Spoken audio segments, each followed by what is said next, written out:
Hello everyone, welcome back to the channel to our new blog. তো আজকে একটা recipe নিয়ে এসেছি যার নাম মোগলাই হোয়াইট মাটন হান্ডি।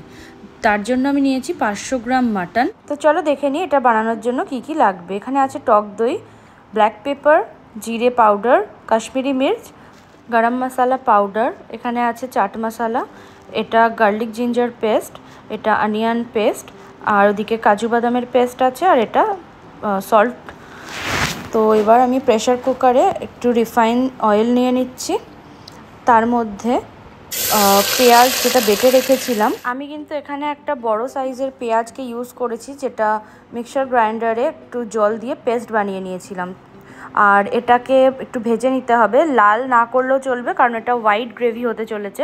আর এখানে আমি একটা ভুল করে ফেলেছিলাম, যার জন্য আমার গ্রেভিটা অতটা হোয়াইট হতে পারেনি, সেটা আমি বলছি আস্তে আস্তে। তো এখানে তেলটা ছেড়ে দিয়েছে অনিয়ন পেস্টটার মধ্যে। এবার আমরা কিন্তু দিয়ে দিচ্ছি মাটনটা। তোমরা এখানে চাইলে বোনলেস পিসও ইউজ করতে পারো, আমি তো ইউজ করছি উইথ বোন পিস। মাটনটাকে ভালো করে কিন্তু মিশিয়ে দিতে হবে অনিয়ন পেস্টটার সাথে। যতক্ষণ না ভালো করে মিশছে জিনিসটা, তোমরা কিন্তু এরকমভাবে হালকা ফ্লেমে এটাকে কুক করতে থাকবে। আর একটা জিনিস বলে রাখি, এই জিনিসটা করার জন্য তোমাদের কাশ্মীরি মির্চের দরকার হবে, সেটা আগে তোমরা দেখতে পারবে ভিডিওটার মধ্যে। কিন্তু আমার তরফে একটু যেটা ভুল হয়েছিল সেটা হচ্ছে একটু বেশি পড়ে যাওয়ার কারণে জিনিসটা সাদাটে ভাবটা থাকেনি। তো চলো আগে তোমরা দেখতে তো পারবেই। এখন এর মধ্যে দিয়ে দিচ্ছি আদা রসুনের পেস্ট, যেটা 2 টিস্পুন মতো ইউজ করেছি আমি। এটাকেও এবার ভালো করে মিশিয়ে নিতে হবে। যতক্ষণ না এটা ভাজা ভাজা হয়ে যাচ্ছে আর এই পুরো মাটনের সাথে মিশে যাচ্ছে, ততক্ষণ তোমরা এইভাবে জিনিসটাকে নাড়তে থাকবে। এই ডিশটা কিন্তু তোমাদের ভালো লাগবে চাপাতি, রুটি জাতীয় জিনিসের সাথে, গার্লিক নান বা লুচি, পরোটা, এই সব কিছুর সাথে কিন্তু এটা খুব ভালোভাবে যাবে। তো চলো এবার আমি এক এক করে দিয়ে নিই। নুন দিয়েছি, এবার জিরে পাউডার দিচ্ছি। এক এক করে সব মশলাগুলো আগে দিয়ে নেওয়াটাই ভালো হবে। তারপরে এই যে কাশ্মীরি মির্চ যেটা বলছিলাম না, এটা এতটা না দিলেও হতো, আমি ভুল করেছি, অনেকটা পড়ে গেছিলো আমার হাত থেকে, যার কারণে জিনিসটা পুরোপুরি সাদা হয়নি। আর এবার দিলাম গরম মশলা, তারপরে অ্যাড করব চাট মশলা। আচ্ছা, তার আগে ব্ল্যাক পেপার ইউজ করছি আমি। আর এই রান্নাটায় কোনো রকম লঙ্কা দিতে হবে না, তার জন্য গোলমরিচের গুঁড়ো আর পরিমাণ মতো চিলি ফ্লেক্স তোমরা দিয়ে নাও, যে যতটা ঝাল খাবে সেটা ভেবে। আর লাস্ট অফ অল, হ্যাঁ, এটা আমি অ্যাড করছি চাট মশলা। সব মশলাগুলো অ্যাড করা হয়ে গেছে। এরপরে কিন্তু সবগুলো মশলাকে এই মাটনের সাথে খুব ভালো করে মিশিয়ে নেব। এটা কিন্তু মনে রাখতে হবে যে ফ্লেমটা তোমাদের লো রাখতে হবে, তাহলে ভালোভাবে জিনিসটা মশলাটা কষানো যাবে আর মশলাটা পুড়েও যাবে না সেই টাইমে।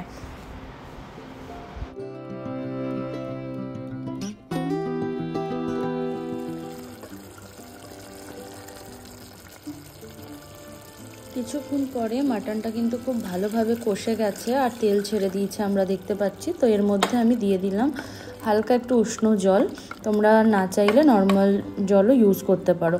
তো হাফ কাপ মতোই দিলাম এখন, কারণ এখন সিটি দিতে হবে। প্রথমে হাই ফ্লেম করে একটা সিটি দেব, যখন একটা সিটি পড়ে যাবে ফ্লেমটাকে লো করে দেব, আরও 2টো সিটি দিয়ে নেব।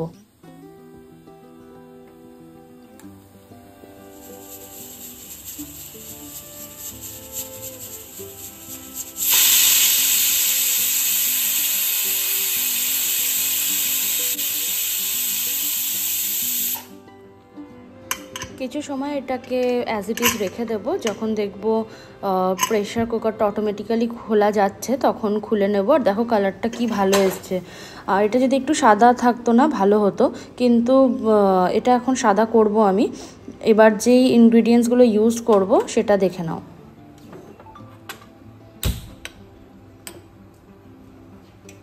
তো গ্যাস তো নেভানো ছিল। এবার আমি এর মধ্যে টক দই দিয়ে দিচ্ছি হাফ কাপ মতো।